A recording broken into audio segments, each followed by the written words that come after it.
Last हमने एक shape बनाई थी, ये रेक्टेंगल टूल लेके इसके अंदर मैंने कलर फिल किया था। ये एक ग्रीन कलर फिल किया था या जो भी किया था, आउटलाइन वगैरह के बारे देख लिया था और ये सारी चीज़ें हमने डिस्कस कर ली थी। तो आज है ना टूल्स को वन बाय वन देखते हैं कि कौन सा टूल्स क्या काम करता है। तो सबसे पहले हमारे पास जो टूल है वो है pick tool. Pick tool simple just हमारे पास कोई भी जो ऑब्जेक्ट होता है उसको सिलेक्ट करने में हमारी मदद करता है। जिस तरह से ये हमारे पास, मैं एक और ऑब्जेक्ट बना लेता हूँ, यहाँ पे कोई चीज़ ड्रा कर लेता हूँ, रेक्टेंगल ही ड्रा कर लेता हूँ यहाँ पे।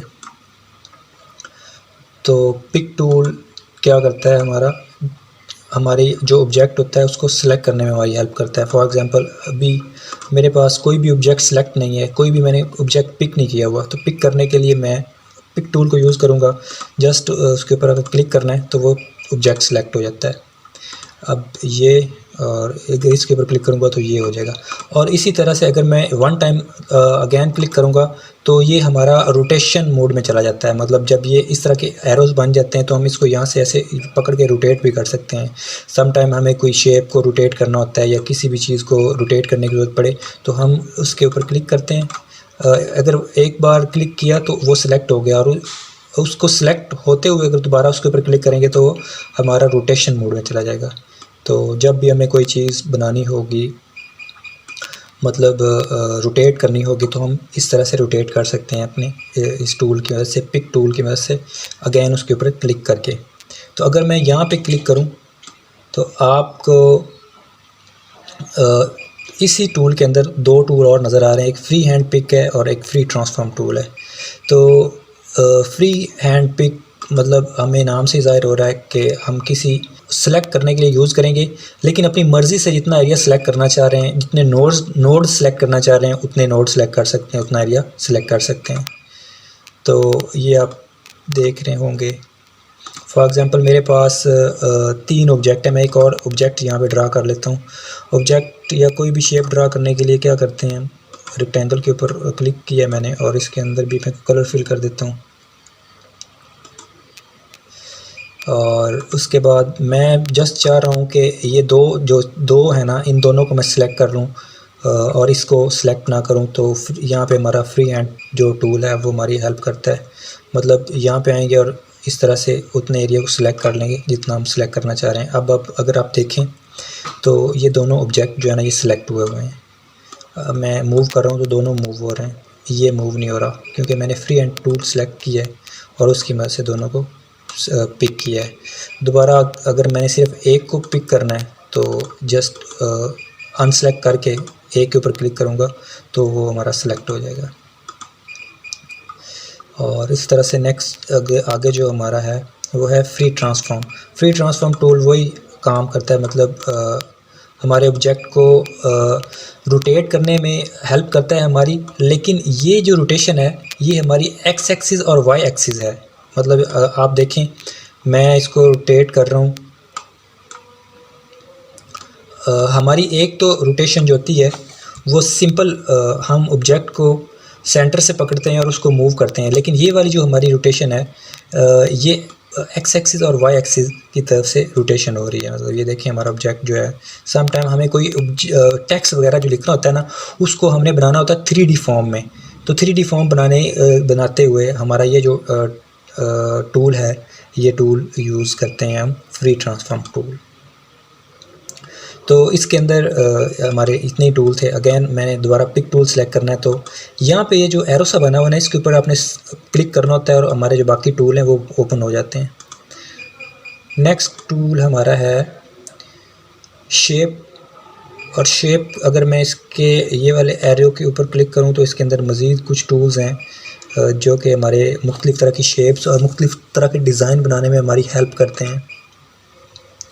तो सबसे पहले जो इसके ऊपर क्लिक किया मैंने, शेप टूल सेलेक्ट किया। शेप टूल की मदद से हम कोई भी जो हमारा ऑब्जेक्ट है उसको रीशेप कर सकते हैं। ये देखें रीशेप हो रहा है हमारा, मतलब इसकी हम शेप को चेंज कर सकते हैं अपनी मर्ज़ी से, उसको जिस तरह से मॉडिफाई करना चाहें कर सकते हैं। अगर आप देख रहे हैं ये हमारे इसके जो कॉर्नर हैं वो स्मूथ हो रहे हैं। ये शेप टूल की मदद से हो रहे हैं। अब सम टाइम हमें ये जो ऑब्जेक्ट है ना हमारा, ये इसके गिर्द ये वाली जो बाउंड्री है इसको हम बोलते हैं आउटलाइन। तो ये ऑब्जेक्ट एज अ आउटलाइन है। अगर हम मज़ीद इसके अंदर कुछ नोड और ऐड करना चाह रहे हैं या रिमूव करना चाह रहे हैं तो हमें इसको कर्व बनाने की ज़रूरत होगी।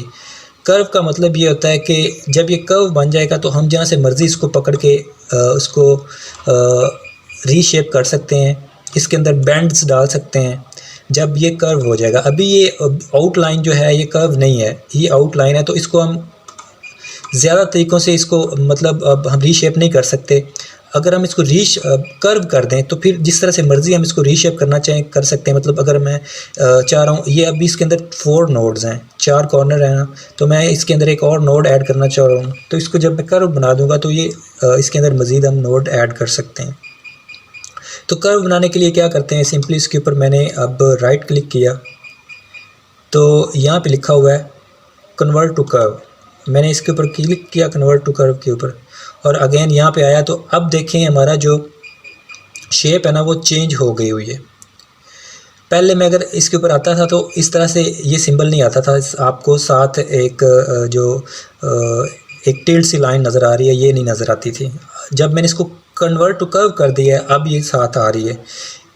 अब मैं अगर यहाँ पे क्लिक करूँ तो आप देखें यहाँ पे एक नोड जो है ना वो ऐड हो चुका है। अब मैं यहाँ से इसको पकड़ूँ, इसके ऊपर क्लिक किया मैंने और यहाँ पे एक नोड डाल के मैं इसको इस तरह से रीशेप कर सकता हूँ अपनी मर्ज़ी से। ठीक है, मैंने क्या किया, मैंने जस्ट एक नोड और ऐड किया है, और अगर मैं चाह रहा हूँ मैं यहाँ पे भी ऐड करना चाह रहा हूँ, यहाँ पे ऐड करके मैंने इसको भी मज़ीद अपनी मर्ज़ी से रीशेप कर सकता हूँ।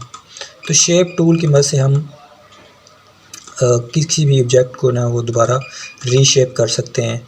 और अभी देखें मैं इसको अगर ऐसे मूव कर रहा हूँ तो हमारी जो बन रही है शेप, सम टाइम हमें उसको बिल्कुल कर्व बनाने की ज़रूरत होती है, स्मूथ बनाने की ज़रूरत होती है। तो उसके लिए क्या करेंगे, हम इसके ऊपर क्लिक करेंगे, कन्वर्ट टू कर्व वाला जो एरिया है, तो यहाँ पे आपको नज़र आ रहे हैं एरो से। अगर मैं इसको ऐसे कर दूँगा तो हमारा ये स्मूथ कॉर्नर के साथ ये बन जाएगा इस तरह से।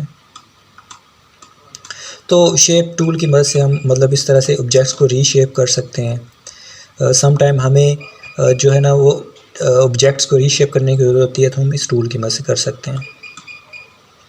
नेक्स्ट है हमारे पास स्मूथ टूल।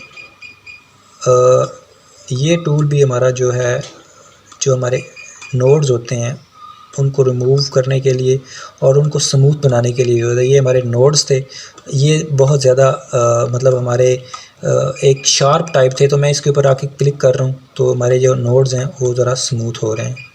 तो ये स्मूथ टूल हमारा नोड्स को स्मूथिंग के लिए यूज़ करते हैं हम इसको। जब भी हमने उसको हमारी जो एजेस होते हैं उनको स्मूथ करने की ज़रूरत होती है तो हम इस स्मूथ टूल की वजह से कर सकते हैं। और उसके बाद स्मेयर टूल। स्मेयर टूल की मदद से हम एक नोड को पकड़ के रीशेप मज़ीद कर सकते हैं, मतलब उसको ऐसे एज नोड से पकड़ के उसको मज़ीद रीशेप करना जब हमें ज़रूरत होती है तो हम इस टूल से कर सकते हैं। ये एक रैंडम सी शेप बन गई, मतलब ऐसे ही फजूल सी। तो सम टाइम हम जब काम कर रहे होते हैं, किसी प्रोजेक्ट के ऊपर काम कर रहे होते हैं, तो उसके अंदर हमें इस तरह की मॉडिफिकेशन की ज़रूरत होती है, तो तब हमारे ये टूल हैं उस वक्त ये यूज़ होते हैं। इन लोगों का इन सारे टूल्स का हमें आइडिया होगा तो देन ही हम काम कर पाएंगे, अदरवाइज़ हम काम मतलब जब भी कहीं स्टक होंगे तो हमें सोल्यूशन नहीं मिलेगा। जब टूल्स का पता होगा कि ये टूल इस पर्पज़ के लिए है तो तब हम उसको सही से परफॉर्म कर सकेंगे। उसके बाद ये है ट्विडल टूल। ये हमारा कोई भी जो ऑब्जेक्ट है ना उसको ऐसे एक जो एजेस होते हैं उनको मज़ीद रोटेट करने के लिए ज़रूरत है। अगर मैं इसके ऊपर आके करूँ तो आप इसके नोड्स जो है ना ये ऐसे रैंडम होते देखेंगे। तो ये जस्ट हमारा आउटलाइन के ऊपर काम करता है, इंटरनल जो हमारा डिज़ाइन होता है उसके ऊपर नहीं, जस्ट हमारी जो आउटलाइन होती है उसके ऊपर काम करता है। तो आप इस तरह से मतलब अगर कोई डिज़ाइन बनाना चाह रहे हैं तो आप इसको कर सकते हैं। तो ये हमारी बड़ी मतलब अगर मैं इसके ऊपर क्लिक किया रखूँगा थोड़ी देर तो ये ऐसे रोटेट होता ही रहेगा, ऐसे हमारी एक वो बन रही है शेप, अजीब सी शेप बन रही है। तो आप सम टाइम अगर आपको इस तरह का कोई डिज़ाइन बनाना पड़ जाए तो आप बना सकते हैं। नोड के ऊपर आके क्लिक करें और क्लिक किए रखें तो ऐसे घूमता रहेगा। अगर उसकी आउटलाइन के इर्द गिर्द ऐसे आप करेंगे तो वो फिर जितना आउटलाइन के ऊपर जा रहे हैं हम उतना वो ऐसे जो है वो उसके अंदर स्क्वेयर बन रहे हैं स्क्वेयर से। और उसके बाद है हमारा अट्रैक्ट टूल। अट्रैक्ट टूल भी हमारा ये जो हमारे एजेस हैं उनको मज़ीद रीशेप करने के लिए यूज़ होता है। अगर मैं किसी नोड के ऊपर क्लिक किए रखूँगा तो ये देखें वो बिल्कुल एक कर्व सा बना दिया उसने उसको। तो ये टूल भी हम यूज़ कर सकते हैं जब हमारे पास कोई सिचुएशन ऐसी आएगी जब हमें इस तरह का काम परफॉर्म करना पड़ेगा। उसके बाद है रिपल टूल। रिपल टूल हमारा जो आउटलाइन है उसको जो हमारी शेप होती है, रिपल टूल आप देख सकते हैं हमारा जो जितना एरिया सेलेक्ट होता है ना उस बाउंड्री के इर्द गिर्द हमारी शेप जो है ना वो डिज़ाइन हो जाती है। तो हम इसका जो रेट है वो इंक्रीज़ भी कर सकते हैं, डिक्रीज़ भी कर सकते हैं। मतलब आपको ये जो नज़र आ रहा है मतलब उसकी जो स्पीड है वो हम तेज़ भी कर सकते हैं और उसको कम भी कर सकते हैं और इसका जो साइज़ है वो भी हम बड़ा कर सकते हैं। ये जो हमारे पास एक बना हुआ है सर्कल सा। रिपेल का मतलब भी वैसे बेसिकली ये है कि जो चीज़ एक होता है अट्रैक्ट और एक होता है रिपेल। रिपेल का मतलब है उर्दू में अगर बात करें तो जो दफ़ा करना होता है। तो ऐसे ही जहाँ पे हमारा ये टूल होता है उस एरिया के नीचे जो शेप होती है वो हमारी रीशेप हो जाती है, वो उसको एक्सेप्ट नहीं करती जितने एरिया के अंदर वो होता है। तो ये नेक्स्ट जो है रफ़, ये भी हमारी जो आउटलाइन है उसको रफ़ बना देता है, मतलब एक रैंडम सा उसको कर देता है। और उसके बाद हमारा क्रॉप टूल है। क्रॉप टूल के अंदर नाइफ़ है और वर्चुअल सेगमेंट है, इरेज़र है। क्रॉप का तो आप लोगों को आइडिया हो। सम टाइम हमारे पास जब जो इमेजेस होती हैं ना उनको क्रॉप करना हो तो हम इस क्रॉप टूल की मदद से उनको क्रॉप करते हैं हमारे एक कोरल की वर्क स्पेस के अंदर।